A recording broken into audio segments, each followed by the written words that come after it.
All right, 20 minutes after 7 o'clock here on Morning Live. Thank you so much for staying with us. Now, this week, we're focusing on water shortages across here, South Africa, and the drought, of course, affecting many provinces. Many people are aware of the problems in the Western Cape and Cape Town, to be specific. But few of us, however, unless is directly affected in a way or another.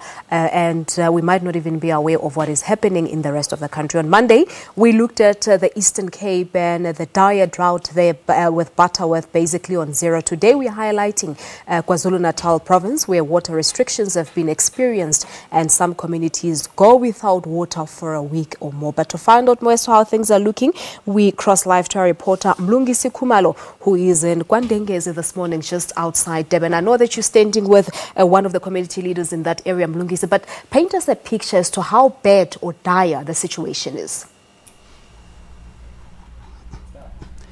Well, a very good morning to you, Palisa, as well as our viewers at home. Yes, like I mentioned just earlier on when I spoke to Umamuta and Ndimbombo, the situation in the province of KwaZulu-Natal has not improved as many people have thought.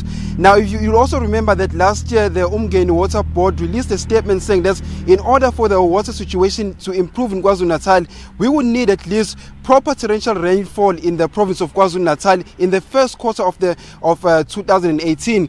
Now, if you look in the far north of the province, naming the places of Umkhanyakude as well as Uhluhluwe, water has been very dire and very, very scarce there. And this has also affected businesses such as tourism and game parks as well. And of course, farmers have had a very, very difficult time over there. You'd also remember that Umgeni Water Board is also a bulk supplier of potable water in the province, and that they have also have a few difficulties. If you also look at also the 5 dams that we have in the province, most of them are not filled to capacity, which has also made the Umgeni Water Board to take a decision to sort of like cut water by 15% throughout the whole entire place of KwaZulu-Natal. But with me over here, I've got Umamthandi Bombo, who's also a community leader, who will tell us how has the water cuts been affected them in the area. Mamthandi, the area of KwaNdengezi is one of many places in the province, and you've mentioned that from the year 2015 you've been fighting the water battle. Just paint us a picture, how has it affected you? Yes. Morning to you, sir. We've been affected since 2015. So the problem is we were not getting water the same way. We were getting water from different days. With me in our area, it usually, sometimes it used to take 3 weeks, 2 weeks, a day. So what we would like to know is that how does that work, because that was happening without any notices. So that gives us a a major problem.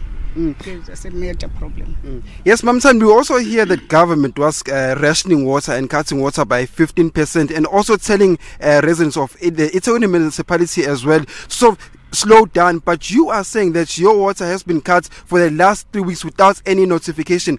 If you look behind me, we've got school children going to school. How has this affected them also in particular? I understand that the nearest schools are also affected, because I do have some children attending these schools. So sometimes the schools come out earlier before the time that they are supposed to close the schools.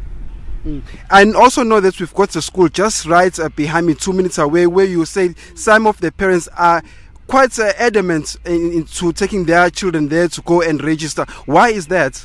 It's because the children don't get enough or sufficient time or sufficient hours of learning. So the children are being disturbed. So some of the parents are thinking of taking their children to some schools where their children will get sufficient hours of learning. And just lastly, on Sunday you held a community meeting and you said that you have had enough, you want to take your cries to the municipality. Just a brief 30 seconds, how has that been? Yes, I attended the community meeting once, but I never attended any community meeting again because we didn't get any tangible thing after talking to that meeting. Then I decided to go to the water department, where I did met some of the head of department. Thank you very much, Ma'am Thandi. Thank you very much, Ma'am Thandi. That's Ma'am Thandi, the community leader, who also told us that they've sent their cries to municipality and yet have not received an answer. Now we'll cross over to you, sports, and just find out what's the latest in the world of sports.